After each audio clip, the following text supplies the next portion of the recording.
નમસ્કાર, સમાચારો સાથે હું છું જયેશ।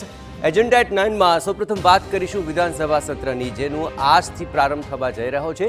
રાજ્યપાલનું સૌપ્રથમ અભિભાષણ થશે અને ત્યારબાદ આ બજેટ સત્રનો પ્રારંભ થનારો છે અને આજે રાજ્યપાલના ભાષણ પર આભાર પ્રસ્તાવ ગૃહમાં રજૂ કરવામાં આવશે અને ગુજરાતમાં માલ અને સેવા વેરા સુધારા બાબતે વટહુકમ બાબતે કનુભાઈ દેસાઈ નિવેદન આપશે। આઈઓસીના વાર્ષિક અહેવાલ પર કેગની ટિપ્પણી અને સરકારી સમીક્ષા બાબતનું વિધાનસભાના મેજ પર મૂકવામાં આવશે। ગુજરાત સ્ટેટ ડેમ સેફ્ટી ઓર્ગેનાઇઝેશનનો વાર્ષિક અહેવાલ ગૃહમાં મુકાશે। ગૃહમાં શોક પ્રસ્તાવ પણ રજૂ થનાર છે।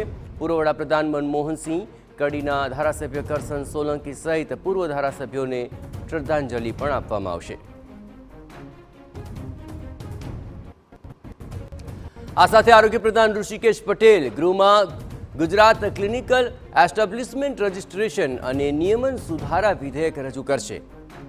યોગ નેચરોપેથીને રજિસ્ટ્રેશન અને નિયમનમાંથી બાકાત રાખવામાં આવશે। રાજ્ય કાઉન્સિલમાં વધુમાં વધુ 2 ટર્મ સુધી સભ્યોની નિમણૂક કરી શકાશે। કાઉન્સિલમાં સભ્યની મુદત સુધી હોદ્દો ધરાવી શકાશે અને જિલ્લા સ્તરે મુખ્ય જિલ્લા તબીબી અધિકારી, તબીબી અધિક્ષક, મુખ્ય જિલ્લા આરોગ્ય અધિકારી સભ્ય સચિવ તરીકે રહેશે। જિલ્લા કલેક્ટર દ્વારા જિલ્લા સ્તરે આયુર્વેદ, ડેન્ટલ અને હોમિયોપેથીમાંથી 3 સભ્યોની નિમણૂક કરવામાં આવશે અને જિલ્લા સ્તરે વધુમાં વધુ 2 ટર્મ સભ્ય કે હોદ્દો ધારણ કરી શકાશે। આજ મામલે વધુ વિગતે વાત કરવા માટે જોડાઈ રહ્યા છે TV9 political editor Kinjal Mishra. Kinjal, આજથી આ સત્રનો પ્રારંભ થઈ રહ્યો છે। આ સત્રની વિશેષતાઓ શું રહેશે અને કયા કયા મહત્વપૂર્ણ મુદ્દા છે જે આ સત્રનો એક હિસ્સો બનશે?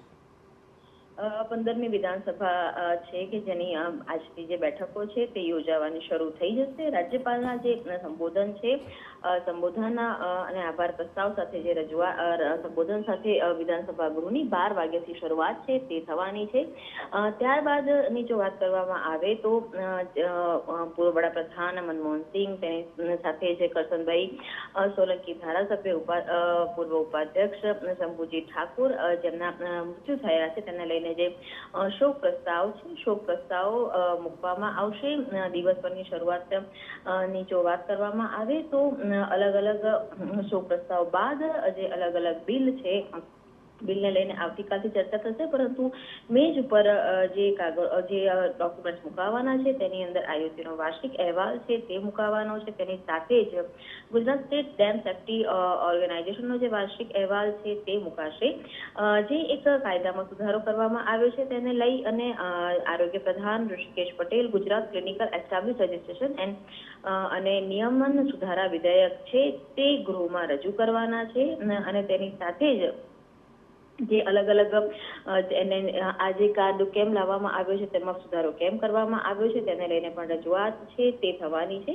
રાજ્યમાં કાઉન્સિલમાં વધુમાં વધુ 2 ટર્મ સુધીની જે સભ્યો હતા તેમને નિમણૂક કરી શકાશે તે પ્રકારની પણ જોગવાઈ કરવામાં આવી છે અને કાઉન્સિલમાં સભ્યની મુદત સુધી જે હોદ્દો ધરાવી શકે તે પ્રકારની પણ વાત છે તે કરવામાં આવી છે। તેની સાથે જ મહત્વના મુદ્દાઓ પર પણ ચર્ચા થશે। ગુજરાત ફિઝિયોથેરાપી કાઉન્સિલના સુધારાનું બિલ પણ રજૂ કરવામાં આવશે। આભાર કિંજલ। તમામ ગતિવિધિઓ પર આપ નજર રાખતા રહેજો તો આજનું શરૂ થનારું આ સત્ર અનેક બાબતોને લઈને મહત્વપૂર્ણ બની રહેશે।